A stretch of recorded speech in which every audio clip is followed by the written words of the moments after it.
Hi, I'm Lynda Tarras.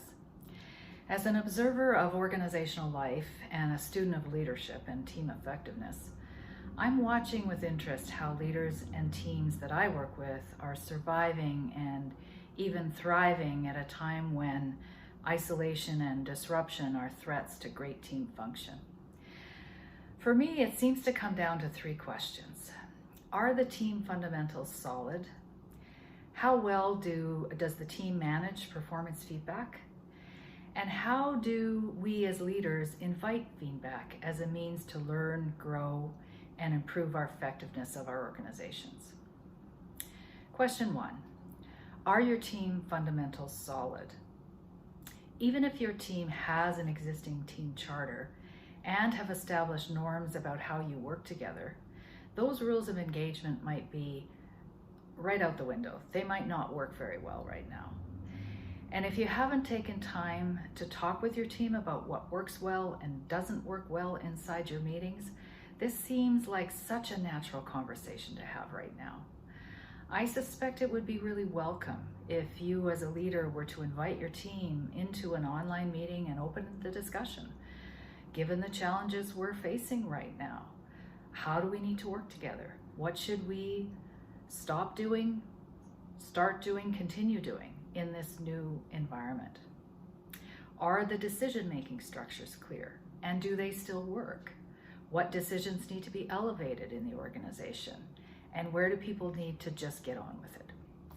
Again, a good, healthy discussion to have with your team in the midst of this change. What supports are there for your team? Do they have the information, the education, the resources they need to be successful?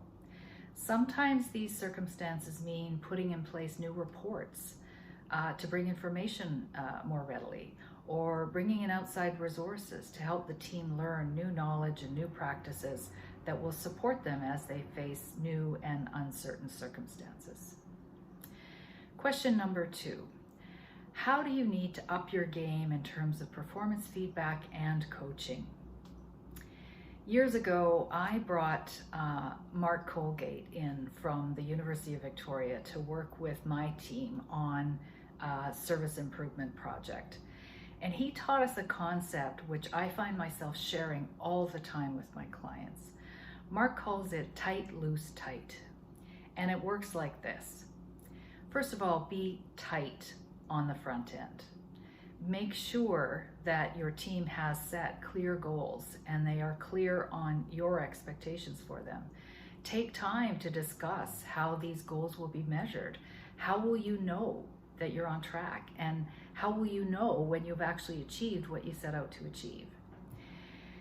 Once you get that down, then be loose. Back off and get out of their way. Let them experiment and do things their way, even if that's different than how you might have done it. And always remember to circle back with tight again. Make time to reflect what we set on to achieve, examine what is actually happening, and explore what the employee is learning as a result of that. Make observations and give constructive feedback and challenge them to make or examine different choices as they work towards the goal. Keep the focus on the prize and support people to pay attention to that. And question number three, how often do you ask for feedback on your own performance as a leader and on the health of the organization? The current environment is a perfect time to get into this habit if you aren't already there. And getting this feedback now may be critical in terms of your success leading the organization through this period. People may assume you're busy. I've heard that from staff that I've talked to, and they'll hesitate to bother you. Make sure you know you don't see it as a bother, but as necessary for progress and improvement. Make it comfortable for people to give you everything, the good, the bad, the ugly. I know that there were times when I might have reacted emotionally and it shut people down. You do not want to be sheltered from vital information that you need right now. I always say feedback is a gift. You don't have to promise what you're going to do with it, but accept it graciously and say thank you. These 3 things: checking that your team fundamentals are solid, giving your team the feedback and coaching they need to perform well, and asking for feedback yourself will go a long way towards staying connected with your team in an environment that can seem very isolating and difficult. And sharpening these skills will also serve you very well inside that new normal that is to come. I'd love to hear from you.